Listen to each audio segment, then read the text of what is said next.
Para pencari cuan, bertemu lagi dengan belajar saham hari ini. Oke, untuk hari ini kita akan belajar mengenai yang namanya Dynamic Support and Resistance. Penjelasan sedikit mengenai Dynamic Support and Resistance, sebenarnya ada beberapa cara. Yang akan kita pelajari adalah trend line, yang menggunakan teknik trend line. Nanti ada banyak cara, rekan-rekan akan mendapatkan pelajaran mengenai Dynamic Support and Resistance di indikator. Ada seri rekan-rekan, apabila rekan-rekan sudah menonton videonya, rekan-rekan pasti belajar mengenai support dan resistance yang ditentukan melalui indikator seperti moving average atau Bollinger Band, Cartan Channel. Itu akan menjadi dynamic support dan resistance. Nah, untuk yang kita akan bahas saat ini adalah yang menggunakan trend line. Fungsi dari dynamic support dan resistance sebenarnya adalah untuk meningkatkan akurasi. Kalau rekan-rekan paham di klasik support dan resistance kan kita hanya melihat histori dari masa lalu, sedangkan yang namanya grafik itu bergerak terus dan kita pengen dapat yang namanya support dan resistance yang terdekat. Oleh karena itu ada yang namanya dynamic support and resistance. Mari kita ke prakteknya. Kita lihat di sini ada saham Telkom gitu ya, TLKM, dan kalau misalnya kita menentukan yang namanya classic support and resistance itu kita lihat dari masa lalu. Seperti contoh adalah seperti ini. Atau kita melihat contohnya ini adalah support dan ini adalah resistance. Tapi yang namanya saham itu kan bergerak terus gitu ya. Seperti rekan-rekan lihat, saham TLKM ini ternyata bergerak terus. Kita pengen tahu sebenarnya dia itu kalau rekan-rekan lihat bergerak di posisi atau ada suatu tren begitu ya, di mana gerakannya itu tidak atas bawah doang, tetapi ternyata ada posisi diagonal, yaitu kanan atas atau kiri atas begitu ya. Yang pasti tidak mungkin ke arah kiri gitu ya. Pasti dari kiri ke kanan atas atau dari kiri ke kanan atas. Tidak mungkin dari kanan ke kiri, itu ke masa lalu. Tapi kita lihat bahwa grafik itu terus bergerak ke kanan, baik ke kanan atas maupun ke kiri atas. Oke. Kita bisa membuat yang namanya trend line. Nah, ini adalah trend line. Tidak seperti classic support dan resistance yang bentuknya area. Trend line itu dengan cara menghubungkan titik-titik tertinggi atau titik terendah. Sebagai contoh, inilah titik-titik tertinggi. Kita lihat saham TLKM ini bergerak. Kita lihat ada titik ini, klik di sini, dan klik di sini.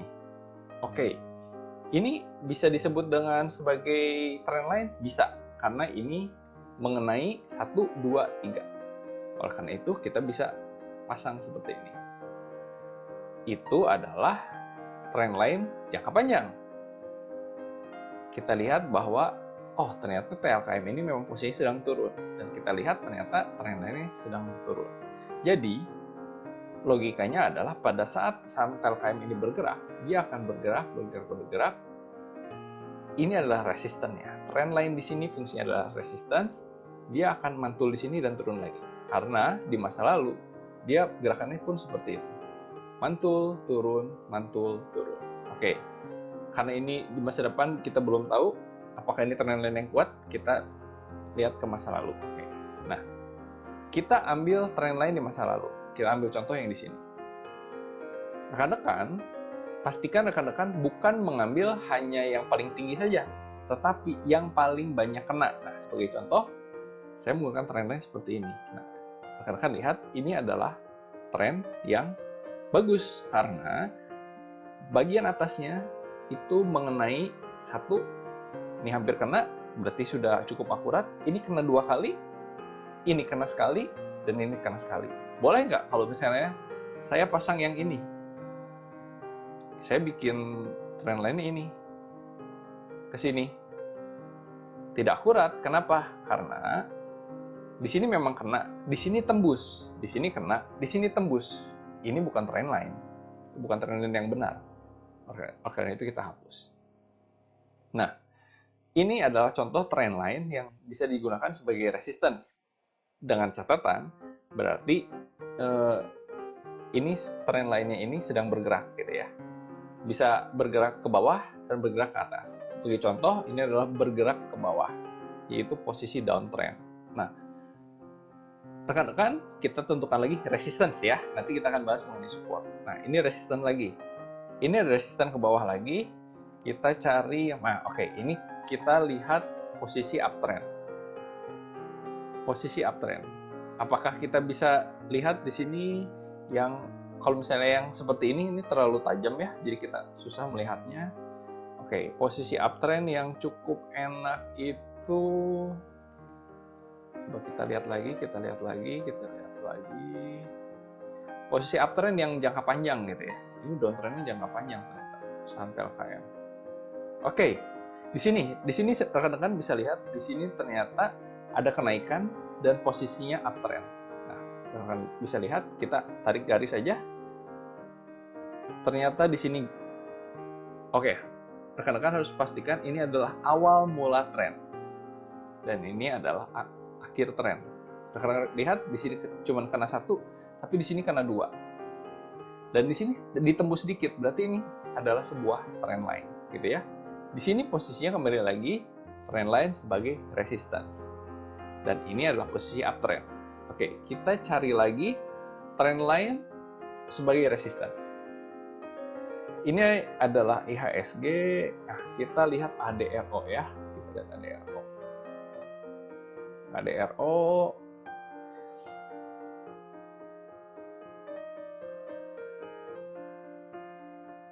Oke, kalau misalnya rekan-rekan pengen lihat di sini sebenarnya ada trend line tapi kecil, tidak terlalu terlihat kemiringannya.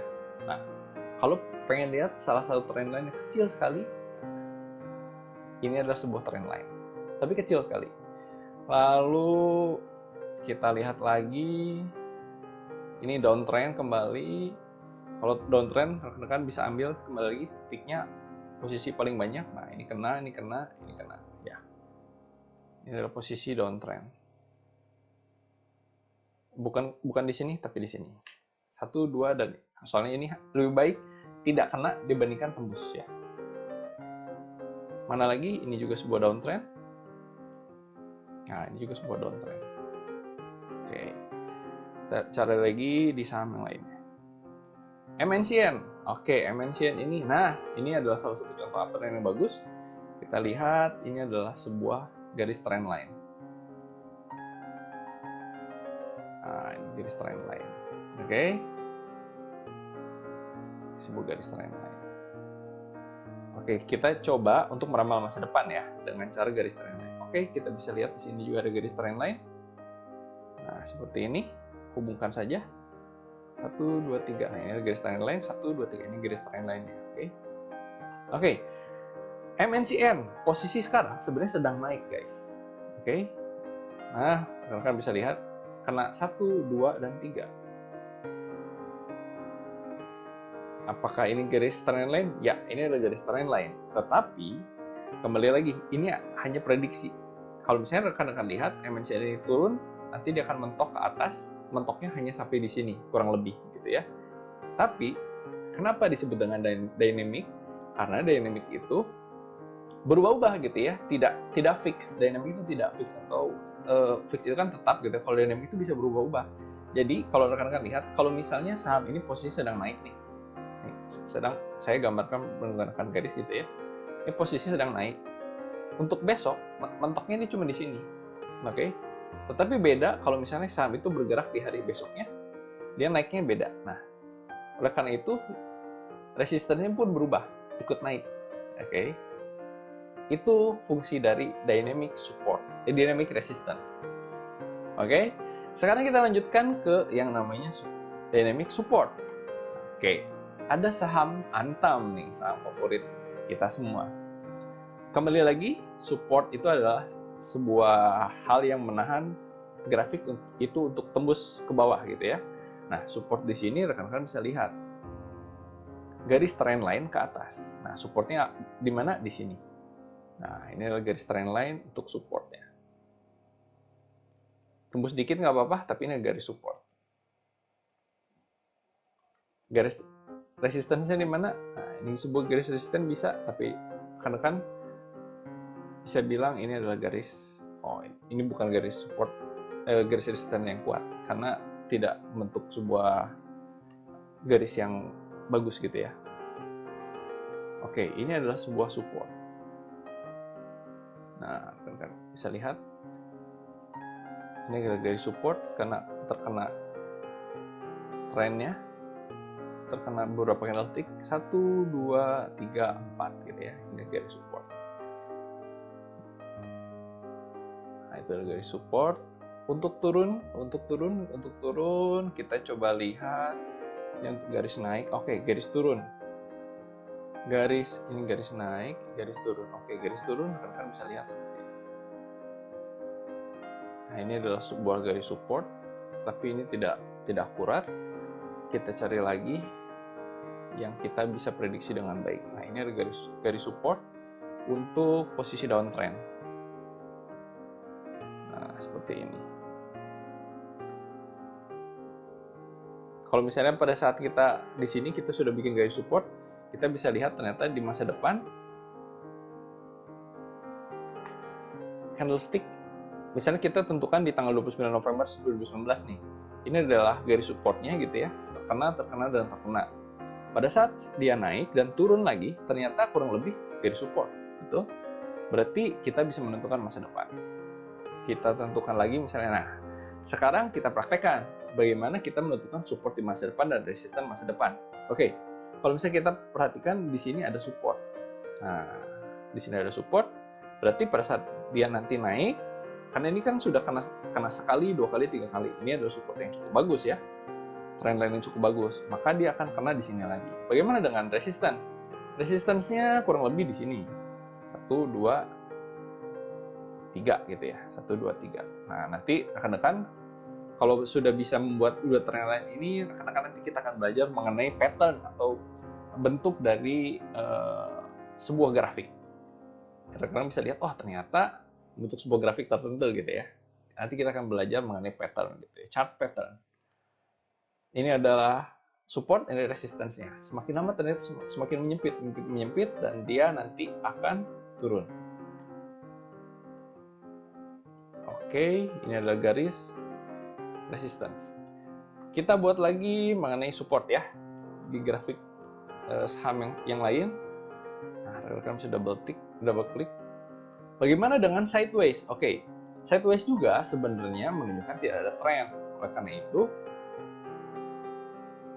yang namanya tren lainnya berarti garis lurus gitu ya, mirip sama seperti klasik support atau resistance. Kalau yang tadi saya sudah mencontohkan kan, itu posisinya ada tren, baik uptrend maupun downtrend. Kalau sideways juga sebenarnya kan tidak ada tren, maka yang namanya tren lainnya itu kurang lebih sama seperti klasik support and resistance. Kalau misalnya kita ambil di sini, ya di sini adalah trennya, begitu trennya sideways ternyata gitu ya. Dan ini menjadi support begitu.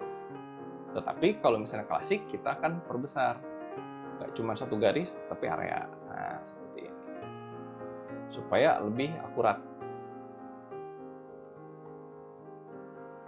Nah, pada saat uptrend bagaimana? Uptrend adalah seperti ini. Jadi yang namanya dynamic support and resistance itu sangat berguna pada saat grafik itu menunjukkan tren, baik tren ke bawah atau tren ke atas, uptrend maupun downtrend. Oke, sekarang kita lihat ini adalah supportnya kembali, saham TLKM. Misalnya kita tentukan nih, dia ternyata ada tren nih, supportnya di mana sih? Kalau misalnya turun dia harus turun sampai mana? Ternyata kurang lebih seperti ini. Rekan-rekan bisa lihat 1, 2, saya perpanjang dan ternyata benar, dia hanya menyentuh doang dan tidak tembus sampai atas. Pada saat sudah tertembus banyak, 1 kali, 2 kali, dia akan tembus terus. Oke. Kita lihat support untuk uptrend nih. Support untuk uptrend. Nah, support untuk uptrend seperti ini. Ya, nah, ini adalah supportnya. Misalnya kita di masa lalu kita tentukan, supportnya itu sampai sini nih. Berarti kalau dia tembus akan terjadi perubahan tren. Betul juga. uptrend, uptrend, tembus supportnya, maka dia turun, berubah menjadi downtrend. Dan rekan-rekan bisa lihat, trend line ini menunjukkan arah trend. Ini adalah cara paling mudah untuk menunjukkan apakah grafik ini sedang downtrend atau uptrend. Nah, ini adalah resistance-nya, gitu ya. Resistance-nya. Kalau misalnya ini resistennya turun, dan terjadi penembusan nih. Nah, ini kan berarti menembus yang namanya trend line downtrend gitu ya, dan nembus ke atas. Kalau ini dilanjutkan, maka dia berubah menjadi uptrend. Oke? Contohnya adalah seperti itu. Kita cek lagi di saham ADRO. Kita cari supportnya lagi gitu ya. Ini banyaknya sideways, ini ada downtrend tapi tidak terlalu banyak. Nah, rekan-rekan bisa lihat. Misalnya ini, ini lebih ke mendatar itu ya, sideways. Nah, misalnya kita ambil yang di sini lah ya. Di sini adalah resistance dan di sini adalah supportnya. Nah, pada saat support ini kena 1 kali, 2 kali, 3 kali, nah di sini dia tidak boleh tembus. Ternyata setelah tembus dia akan tembus terus. Nah, ini membuktikan bahwa support ini adalah support dari tren yang kuat. Oke? Sekarang rekan-rekan harus mempraktekkan dan bisa menentukan support dan resistance secara dinamis dari saham-saham yang rekan-rekan ingin coba. Tapi tugas dari kami adalah rekan-rekan coba di bank-bank yang terkenal di Indonesia seperti BBRI, BMRI, BBCA gitu ya. Itu akan lebih mudah rekan-rekan menentukan support dan resistance-nya. Nah, tugas selanjutnya adalah rekan-rekan bisa menentukan nggak kurang lebih. Nah, seperti contoh ADRO ini ada sebuah trend line, yaitu uptrend nih. Ini adalah supportnya. Apakah benar? Rekan-rekan buatlah sebuah trend line seperti ini. Tentukan support and resistance dari saham yang rekan-rekan pilih. Kita lihat apakah memang benar saham tersebut mengikuti tren yang rekan-rekan lihat. Apabila benar, dia akan mantul di resistance dan mantul di support. Terus menerus seperti itu. Kalau misalnya uptrend, seperti ADRO seperti ini, dia akan uptrend terus. Saya kasih contoh lagi untuk meramal masa depan. Nah, MNCN ini juga posisi sedang uptrend nih. Nah, rekan-rekan lihat, di sini ada support yang kuat 1, 2, 3, 4, 5. Maka dia akan bergerak ke atas, walaupun menyempit gitu ya, menyempit. Tapi dia akan bermain di daerah sini. Ini adalah contoh support dan resisten untuk kita bisa meramal masa depan. Oke? Sekian pelajaran mengenai dynamic support dan resistance. Selamat mencoba dan terus berlatih, review lagi kalau misalnya ternyata tepat dan akurasinya lebih dari 70%, rekan-rekan bisa lebih percaya diri untuk menentukan support dan resistance dan lebih mandiri dalam trading saham. Sampai bertemu di video selanjutnya dan terus belajar bersama saham hari ini.